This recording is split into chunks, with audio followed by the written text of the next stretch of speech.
13번 문제 보겠습니다.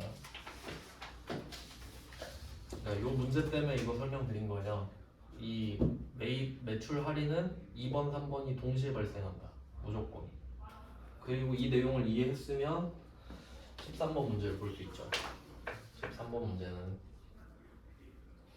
매출거래처 경원으로부터 외상매출금 550만 원을 회수하면서 나왔죠.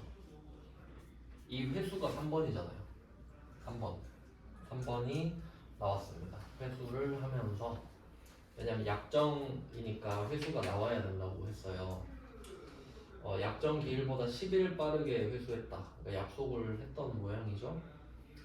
2%를 할인해주고 마이너스 전자세금 계산서라고 나왔죠. 이게 수정세금 계산서예요. 정확히 똑같은 겁니다.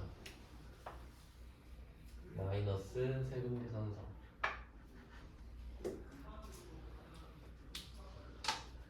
자, 뭐 그렇대잖아요. 그러면 지금 3번 외상대금 회수가 나왔기 때문에 매출 할인을 해줄 거냐 마냐가 결정이 된 거죠. 그러니까 회수를 했는데 빨리 안 줬으면 안 해주면 되잖아요. 근데 회수를 했는데 얘가 빨리 갚았네? 그럼 2번도 해줘야지, 이렇게 가죠. 그리고 괄호 안에 보시면 외상매출금 회수분계는 생략하고라고 돼 있죠. 외상매출금 회수 이 550만 원 받은 거 있잖아요. 이건 3번이죠. 일반 전표에 적는 거 생략하래잖아요. 그러면 2번만 하란 소리지. 그럼 잘 생각해봐요. 2%를 깎아준다 했죠. 그러면 제품 매출이 100%잖아요. 맞죠? 100%. 그럼 마이너스 2% 들어가죠? 그럼 외상매출금 회수는 98%겠네. 이렇게 되거든요. 이 상황을 이해해야 돼요. 그러니까 당연히 2% 뺐으니까 98% 회수도 나와야 되거든요. 요거는 됐고 이것만 해라 이 말이지. 요거는 한번 써볼게요. 제가 오른쪽에다가.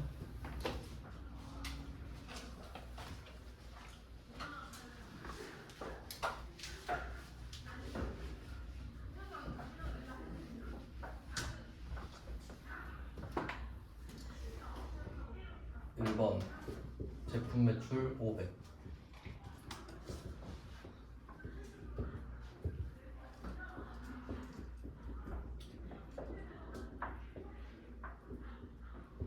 부가세 요금 50. 그래서 외상 매출금 550입니다.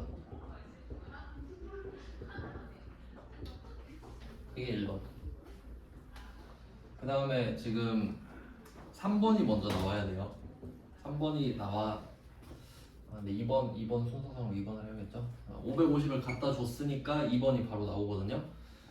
그럼 이때는 외상 매출금에서 2%를 빼야 되잖아요. 바로 마이너스를 쓰는 거예요. 그럼 2%는 11만 원인데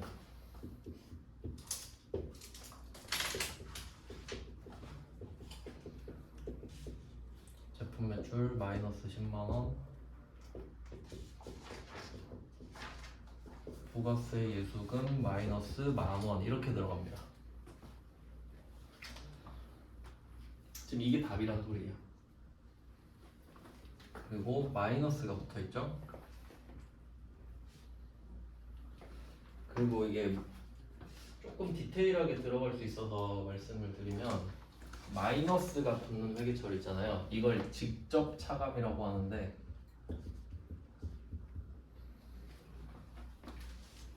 직접 차감이라는 말이 나와요. 13번의 세 번째 줄 있죠. 직접 차감, 이거 표시해야 돼요. 직접 차감이랑 마이너스랑 같은 뜻이에요. 그러니까 수정 마이너스 직접 차감이 이렇게 연결이 돼야 되거든요. 그러면 직접 차감이 있으면 간접 차감도 있겠죠. 저라면 간접 차감해라 라고 낼 것 같거든요. 그럼 이제 다 틀려요. 그럼 간접 차감도 비교로 한번 보여드리겠습니다. 간접 차감이 더 어렵습니다. 그러니까 직접 차감은 뜻 아시겠어요? 자리를 똑같이 쓰고 마이너스로 빼버리잖아요. 직접 똑같은 계정 과목으로 직접 빼버리니까 간접 차감 되잖아요. 아까 제가 이거 지우기 전에 제품 매출, 매출 환입 및 내누리, 매출 할인 3개 썼죠. 그럼 지금 이 13번 문제는 매출 할인에 해당되죠. 매출 할인은 제품 매출의 차감 계정이죠. 그럼 그건 직접 빼는 게 아니라 간접적으로 빼는 거죠. 차감 계정 성격을 이용해서 살짝 우회적으로 빼는 거잖아요.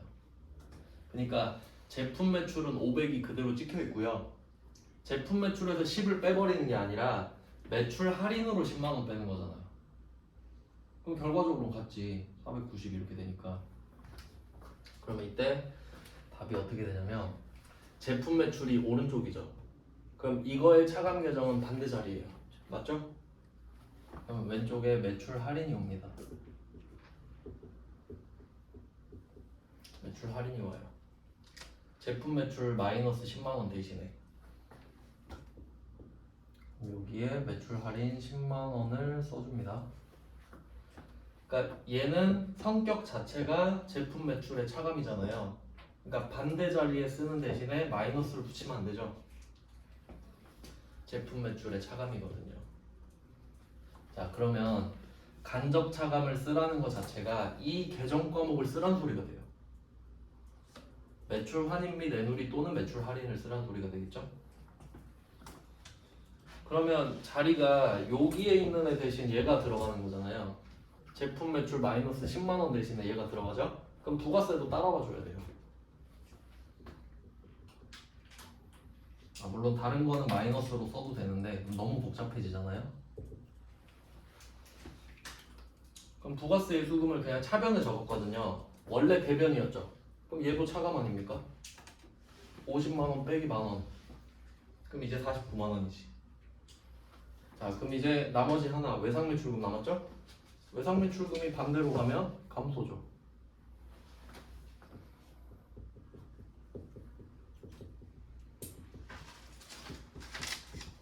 얘가 간접차감이에요.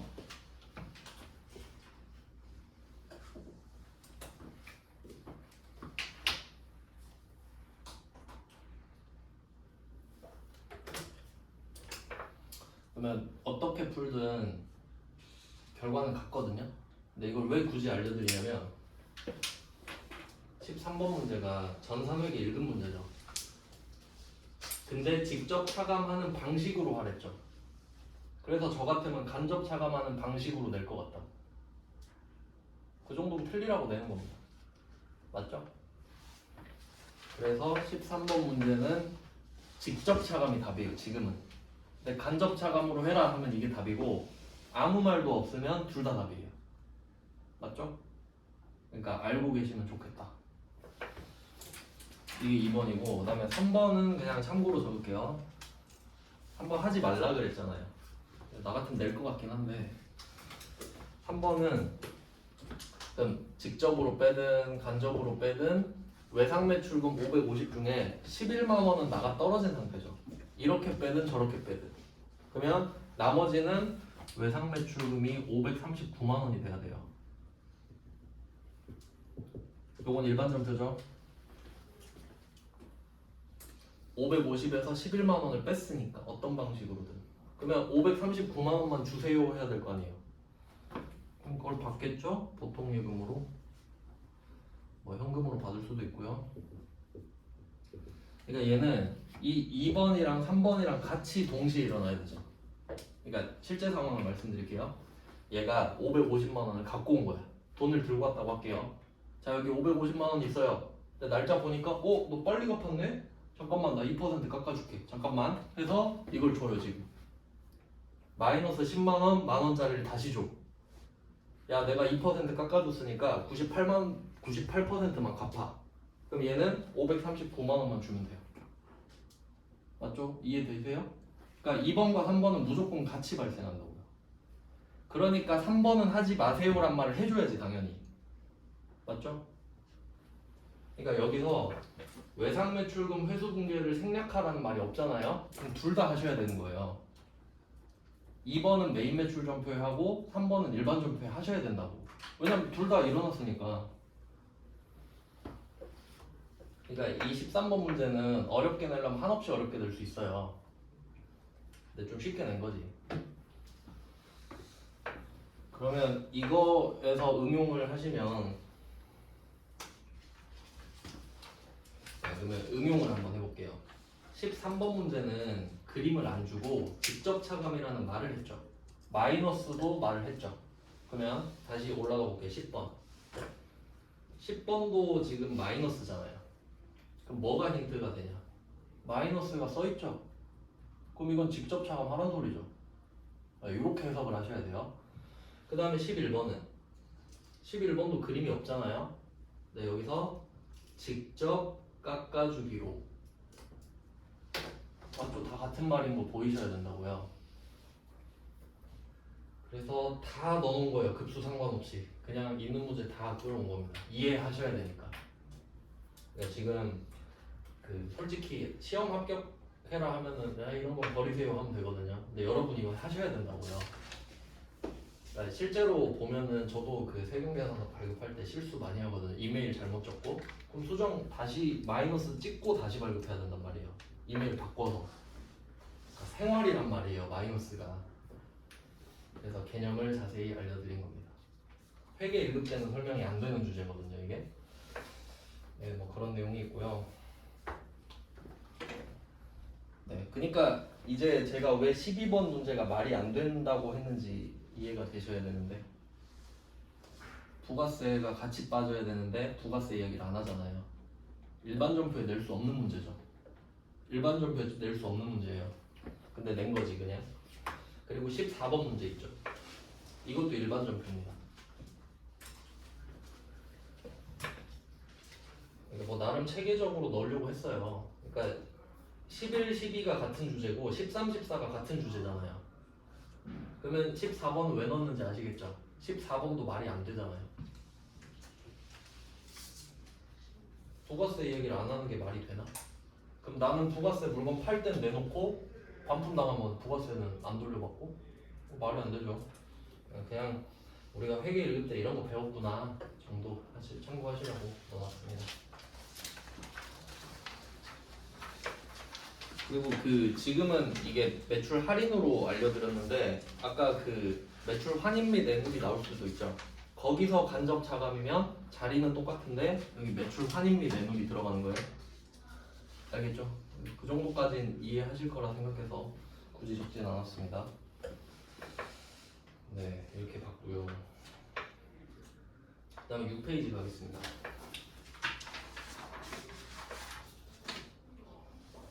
6페이지는 15번, 16번이 같은 문제고요.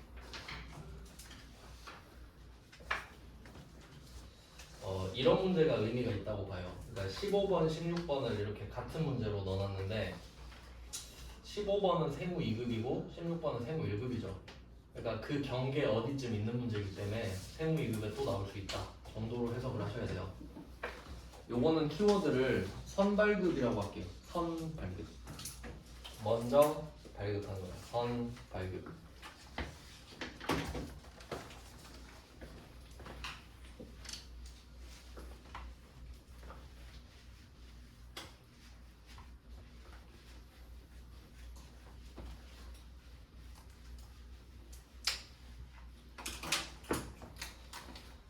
그럼 세금계산서의 의미를 생각해보면 세금계산서는 증빙이죠. 증빙. 내가 물건을 샀다 또는 팔았다에 대한 증거가 되는 거예요. 그러니까 영수증이죠. 영수를 했다는 증거, 받았다는 증거. 근데 이때 15번 문제를 보면은 제품 판매 계약을 체결했다라고 나와요. 그러면 계약을 체결한 것까지는 회계상 거래가 아닙니다. 왜냐면 계약을 체결하고 돈 안 주면 장땡이잖아요. 근데 뭐 그냥 계약을 했다 이 정도 확인하고 넘어가고요. 550만 원 부가세 포함을 보통예금으로 수령을 했거든요. 그러니까 오늘 5월 16일에 550만 원 받았어요. 근데 물건은 6월 10일에 인도하기로 했대요. 한 3주 뒤. 그러면 물건을 6월 10일에 인도를 하면 6월 10일에 줘야 되죠. 세금 계산서를. 근데 계약금으로 550 드릴게요 했는데 대신 저 지금 세금 계산서 필요한데 좀 주시면 안 되나요? 이런 상황인 거예요. 그 원칙은 아닌데 달라고 하면 줘야죠 뭐. 돈을 준다는 전제가 있으면 그렇게 해도 되거든요. 뭐 복잡한 것까지 할 필요는 없고요. 그러면 5월 16일 거래를 한번 볼게요. 잘 생각해야 됩니다. 지금 550만 원을 받은 게 계약금이죠. 물건을 판 게 아니에요. 그러면 돈만 먼저 받았잖아요. 그럼 계정 과목이 선수금이죠. 먼저 받았다. 제품을 판 게 아니라 돈만 먼저 받았다. 그러면 선수금이 돼야 됩니다.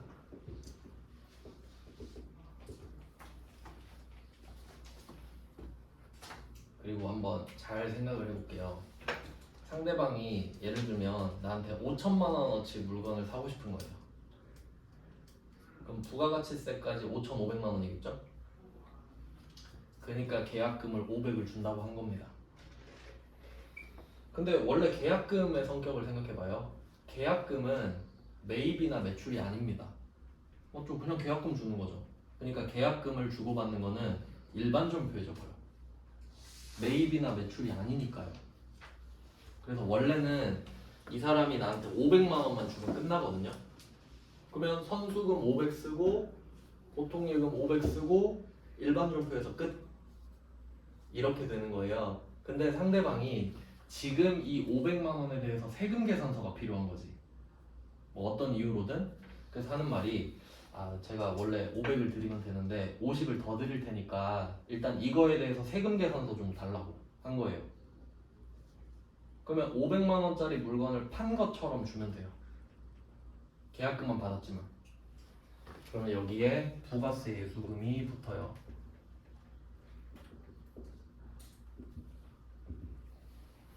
특이한 상황이죠.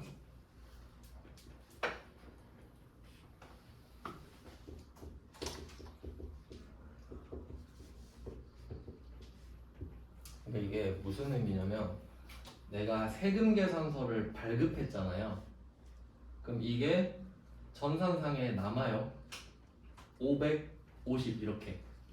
그럼 국세청은 이 전산 확인할 수 있으니까 얘가 50을 내겠구나 라고 생각을 해요. 그러니까 기록이 남아버렸기 때문에 50을 더 받고 50을 내야 됩니다.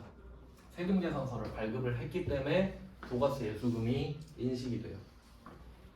그러니까 이거를 그냥 500만 원만 받았다면 일반전표에 쓰고 끝이잖아요. 그러니까 이 계약금 받은 걸 내가 세무서에 왜 알려줘? 계약금만 받았는데. 근데 얘는 공식적으로 알려야 되는 상황인 거지.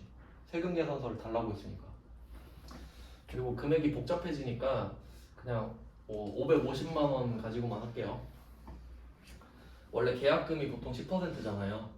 원래는 뭐 5,500 이렇게 될 텐데 복잡해지니까 6월 10일 해서 550만 원만 채워보겠습니다.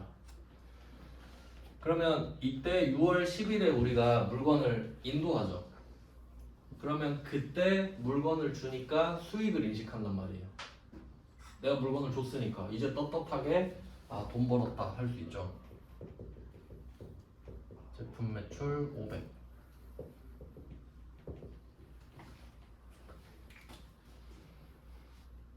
$500만 원어치만 줬다고 할게요. 그럼 이때 우린 부가세를 또 내나요? 50만 원? 안 내죠. 이미 냈는데. 그러면 이거에 대한 거 회계 처리가 없어요. 부가세는 이미 했으니까 50 냈잖아요. 그러면 이 선수금이었던 게 내가 제품을 줘서 제품 매출로 바뀌는 거죠. 그래서 선수금이 오는데요.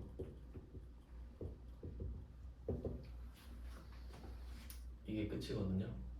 그럼 잘 생각해 보세요.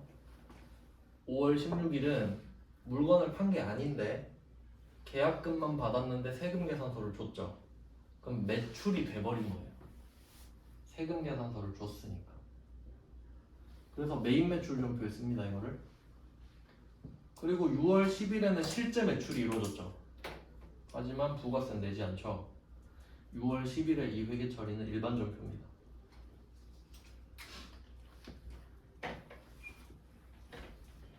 이제는 좀 전표 간의 상관관계도 되게 중요하다고 생각하거든요. 둘 다 쓰셔야 되니까 실제로. 뭐 계속 말씀드리지만 그 시험에서는 일반 점표 문제랑 메인 매출 점표가 구분되어 있잖아요. 그걸 뭐 누가 틀리겠습니까? 실제로는 섞여 있다는 거죠.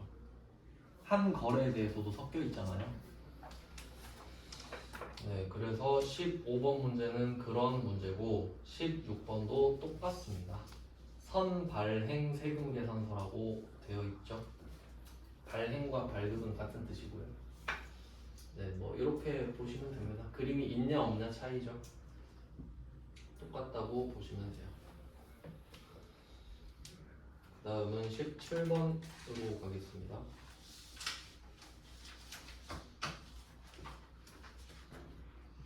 아, 이거 숫자 잘못 썼네. 숫자를 좀 고칠게요. 죄송해요. 이거 2005년이 아니라 2015년인데 안 써도 되는데 괜히 썼네요. 어차피 밑에 다 15년 써 있는데 잘못 썼어요. 오타예요, 오타. 이게 연도가 안 적혀 있다 보니까 제가 필요한 건 쓰거든요. 쓰다가 잘못 썼네요. 자, 그럼 얘는 컨셉이 뭐냐면 할부입니다. 할부. 할부 뜻은 분할 납부입니다. 분할 납부가 되려면 2회 이상으로 나누어 내야 됩니다.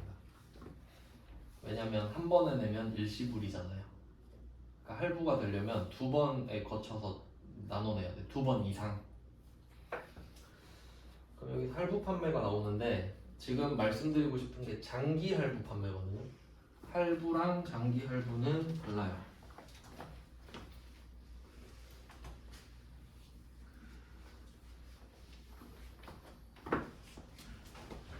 할부 판매,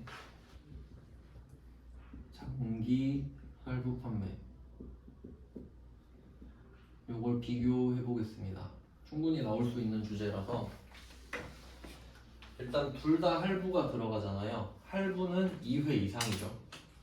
근데 거기에 장기가 들어가잖아요. 얘는 기간을 말하죠. 할부는 횟수를 말하고 장기는 기간을 말해요. 장기는 1년 이상. 1년이 넘어가야 됩니다. 그러니까 장기 할부는 1년 이상 2회 이상인 거죠.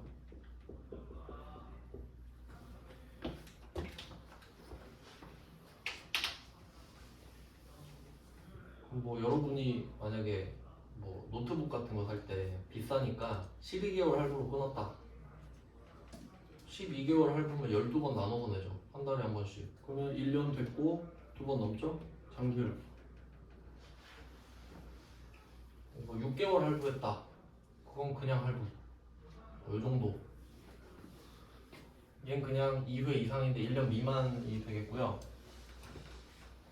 그리고 참고로 그 기간 설정할 때 세법은 하루도 엄청 중요하거든요. 세법은 하루하루가 엄청 중요해요. 왜냐면 그 하루 때문에 세금을 더 내냐 안 내냐도 결정될 수 있고 하루마다 얼마를 더 내냐 이런 게 결정되는데 회계는 그냥 1년이냐 아니냐 뭐 이 정도로 나눕니다. 지금 회계잖아요. 이게 이거 회계 기준이다. 회계 기준. 부가가치세법인가?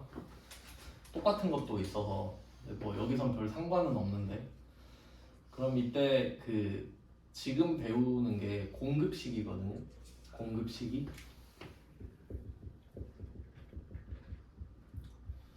공급시기가 왜 중요하냐면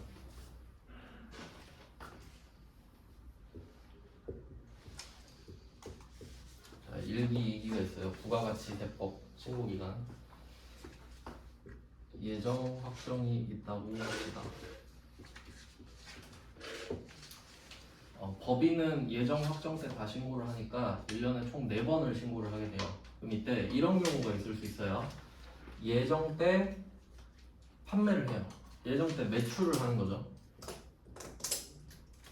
그리고 확정 때 외상대금을 받을 수 있잖아요. 이런 상황이 있을 수 있죠. 기간 거쳐가지고 그러면 물건은 예정 때 줬는데 돈은 확정 때 받잖아요. 그럼 부가세를 언제 내야 되냐고. 그 부가세를 내는 기준이 공급 시기예요.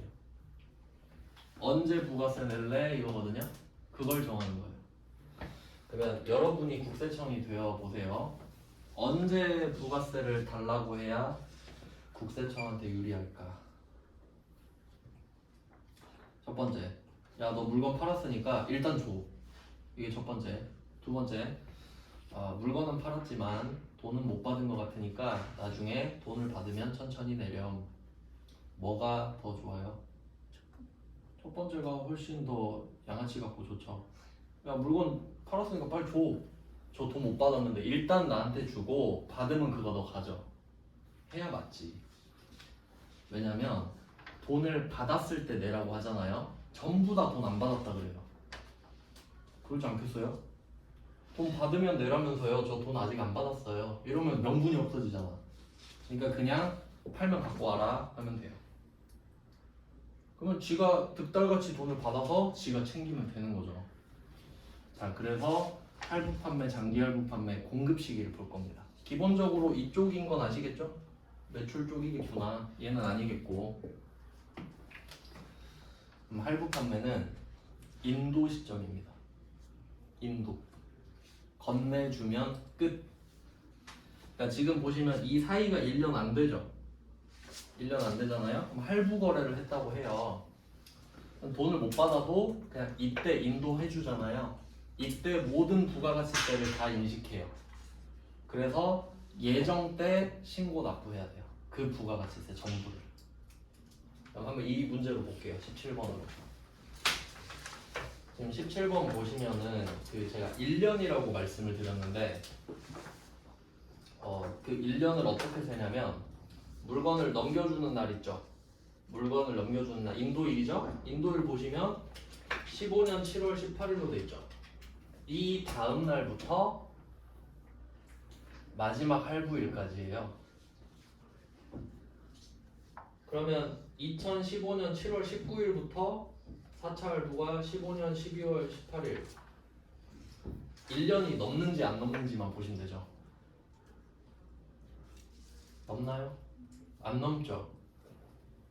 그럼 해석을 해보면 오늘 우리가 물건을 넘겼어요. 7월 18일에. 그리고 돈은 오늘 포함해서 오늘 1차, 그 다음 2차, 3차, 4차 4번에 거쳐서 받기로 했는데 이 기간이 1년이 안 넘죠. 그리고 총 금액이 4,400만 원 아닙니까? 그럼 국세청은 야 이거 할부가 1년 안 넘으니까 오늘 인도했으니까 400 갖고 와. 빨리 400 갖고 와. 이렇게 됩니다. 즉 7월 18일에 해당하는 과세기간. 그러니까 여기서는 2기 예정이겠죠? 2기 예정 때 400 내면 돼요. 아시겠죠? 그러니까 국세청 입장에서는 1년도 안 됐는데 그냥 미리 내면 되지. 이런 느낌이에요. 자, 그래서 할부 판매는 인도 시점입니다. 우린 제품이니까. 제품은 주면 끝이죠. 그러면 이거는 쉽잖아요. 일단 답을 아시는 건데 회계 1급 때도 그랬고. 근데 문제는 뭐냐면 장기 할부가 될 때죠. 그러니까 만약에 4차 할부 날짜를 2016년으로 바꾼다고 하잖아요. 그러면 장기 할부가 돼버리죠. 4차 할부가 16년 되면 1년이 넘어버리잖아요. 그럼 그때 답이 뭐냐 이거지. 기준이 바뀌어요. 장기 할부 판매가 되면은 이거 시험에 좀 잘 나오는데 그 이론 시험에 잘 나옵니다. 말문제로 대가의 각 부분을 받기로 한 때예요. 대가의 각 부분을 받기로 한 때입니다.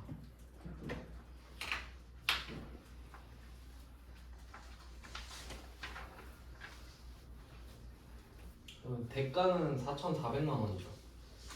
4,400 받아야 되니까. 그럼 각 부분은 1, 2, 3, 4차잖아. 자, 1차, 2차, 3차, 4차잖아요. 그럼 1년이 넘어가 버리면 그때 회계 처리예요. 그러니까 이렇게 생각하면 되죠. 1년이 안 되면 어차피 1년 금방 가니까 일단 내놓고 받을 때마다 그 100만 원씩 너 가져 이러면 되죠. 1년은 뭐 짧다고 치고. 근데 1년이 넘어가면 이 기간이 뭐 예를 들어 자동차 같은 거는 60개월 할부로도 사잖아요. 그럼 내가 60개월 할부로 팔았어요. 근데 60개월치 부가세를 한 방에 내면 너무 부담스럽지 않아요? 나 돈도 못 받았는데.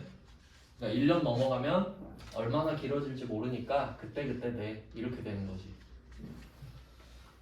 그러면 답을 한번 비교해 볼게요. 만약에 지금 할부 판매죠. 장기가 아니라 그냥 할부 판매. 이렇게 되면은 인도 시점이 되잖아요. 답이. 그리고 여기서 잘 보면은 인도일이 15년 7월 18일입니다. 그리고 1차 할부 날도 15년 7월 18일이죠. 이거를 체크하셔야 돼요. 둘이 똑같다고. 그러면 상식적으로 생각해 볼게요. 여러분 할부하면 보통 오늘부터 돈 내요? 그건 아니지 보통. 다음 달부터 내고 그러잖아요. 근데 왜 얘는 날짜를 같이 해놨냐면 두 개를 같이 만약에 인도일이 1차 할부일보다 빠르잖아요. 그러면 답이 제품 매출 한번 적어볼게요. 제품 매출 4천만 원.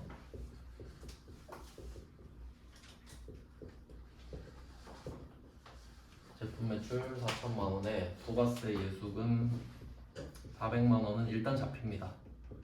할부니까. 요건 일단 확정이 된 겁니다. 이 인도 시점을 그대로 쓰니까요. 근데 이때 날짜가 다르잖아요. 그러면 인도 시점에 돈을 하나도 못 받죠. 그러면 답이 외상 매출금 4,400으로 끝이죠.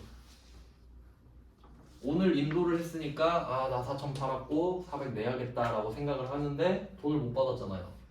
그럼 전액 외상 매출금 4,400. 이게 우리가 맨날 하던 회계 처리예요. 너무 쉽잖아요. 외상 매출금 4,400 끝. 이러면 너무 심심하니까 디테일을 넣은 거죠. 근데 사실 오늘 인도하면서 1차 할부금 바로 받았다 이렇게 내버리는 거지. 그러면 오늘 인도하면서 1,100만 원을 바로 받죠. 보통예금으로 받았다고 했어요. 차변에 보통예금 1,100만 원이 들어오겠네요. 1,100만 원은 받았으니까 1차 부분. 그러니까 인식은 4,000과 400이지만 받은 건 1,100. 그럼 우리 머릿속에는 아직 3,300을 못 받았다라는 생각을 하겠죠.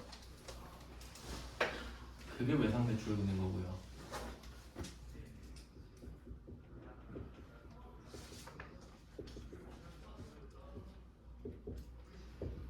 이렇게 되죠, 답이.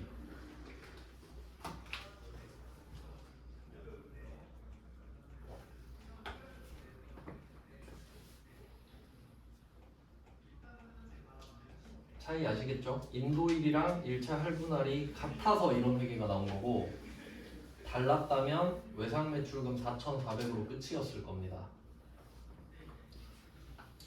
일단 답은 이렇게 되고요. 그리고 이제 비교해서 장기 할부일 때 이 문제가 장기 할부로 바뀌면 오늘 회계 처리가 뭘까? 그럼 이것도 인도일이랑 1차 할부 날짜가 같다라는 게 포인트거든요. 대가의 각 부분을 받기로 한대죠. 그럼 오늘 받기로 한 게 1,100만 원이잖아요. 오늘 받기로 한 게. 그럼 회계 처리가 제품 매출 1,000만 원, 부가세 예수금 100만 원.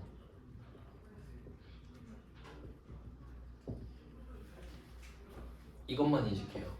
오늘은 1,100만 원만 받기로 한 날이니까 대가의 각 부분을 받기로 한 때죠. 그리고 보통 예금 1,100.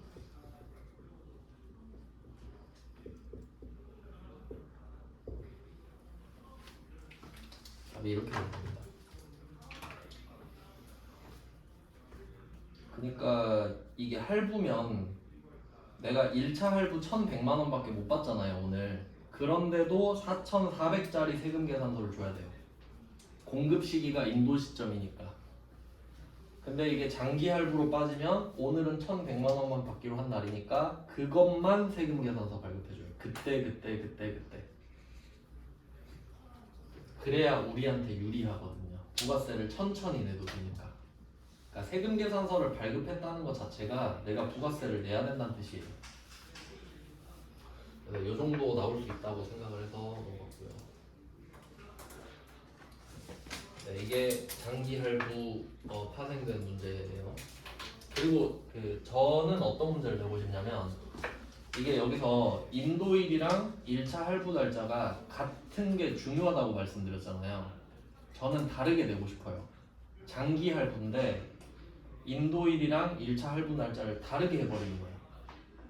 그럼 답이 어떻게 될지 생각해봐요. 회계 처리 안 합니다. 잘 생각해봐요. 그러니까 예를 들면 내가 1월 1일에 인도를 했어요. 그리고 2월 1일이 1차 할부라고 할게요. 이렇게 쭉쭉쭉쭉 가가지고 그럼 내년 1월 1일이 되면 12차가 될 거 아니에요? 이렇게 했다고 해봐요. 그럼 이거 1년 넘죠? 1년이 돼요. 그럼 1년 넘었어요. 회계 처리는 대가의 각 부분을 받기로 한 때 하죠. 그러면 보세요. 이 인도일에 회계 처리 하는지 안 하잖아요. 이때는 돈 받기로 한 날이 아니잖아요. 돈 받기로 한 날은 2월 1일부터인데. 그러니까 이때 1차 할부부터 12차 할부까지 한 번 12번 하겠지. 인도일은 안 하죠. 그러니까 만약에 뭐 이런 미친 문제를 내진 않겠는데 세무 1급은 낼 수도 있다고 생각해요. 참고만 하세요. 그러니까 인도를 장기 할부인데 인도 날짜랑 1차 할부 날짜가 다른 거야. 그러면 답이 아무것도 안 한다죠. 안 적는 게 답이잖아요. 네, 그럴 수도 있지 않나. 무슨 말인지 아시겠죠? 네, 그런 거고요. 얘는 그러니까 할부 문제인데 지금 비교해서 장기 할부까지 설명을 드린 거예요. 그 다음에 18번, 19번은 그냥 메모만 해볼게요. 이거 둘 다 세무 1급 건데 비슷한 거라서 그렇습니다. 지금 장기 할부 판매고요. 18번이랑 19번은 이름만 써볼게요. 18번, 19번은 중간 지급 조건부입니다. 중간 지급 조건부 판매.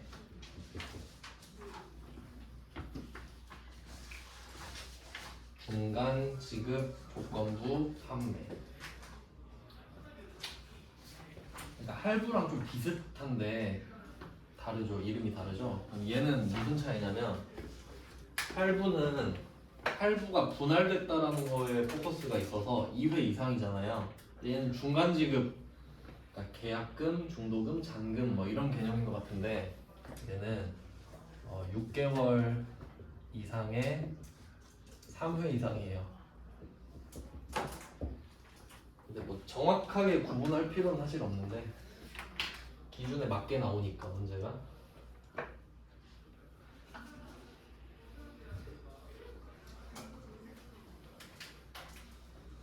그래서 그 17번이랑 18번이 대충 보면 비슷하잖아요. 대충 매지가이로 보면 비슷해요. 근데 17번은 대놓고 할부라 그랬죠.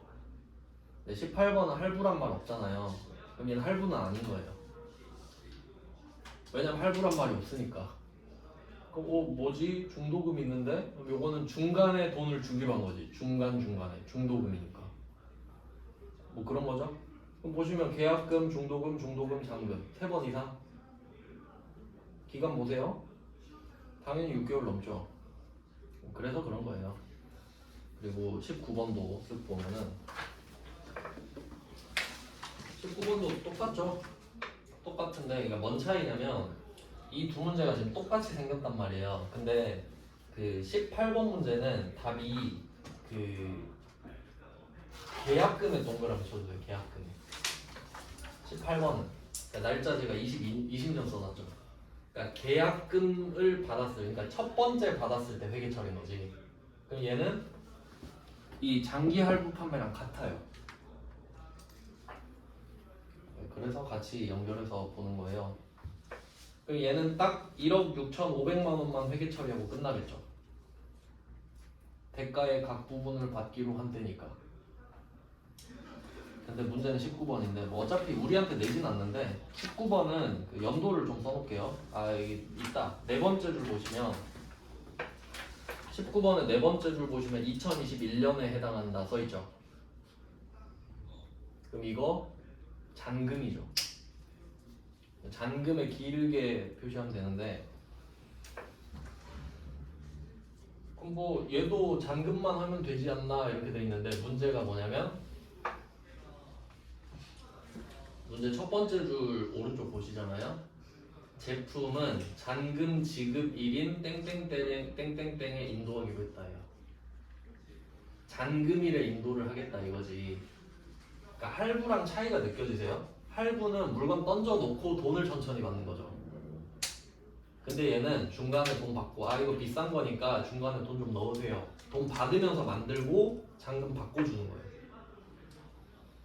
그래서 얘는 19번이 답이 되게 복잡한데 내일 뭐 간단하게 설명하고 넘어가겠습니다. 세무 1급이라 중요하진 않는데 뭐 비교 차원에서 짚고 넘어갈게요. 네, 뭐 내일도 매출 이어서 보고 매입까지 쭉 보겠습니다. 고생하셨습니다. 고생하셨습니다. 수고하셨습니다.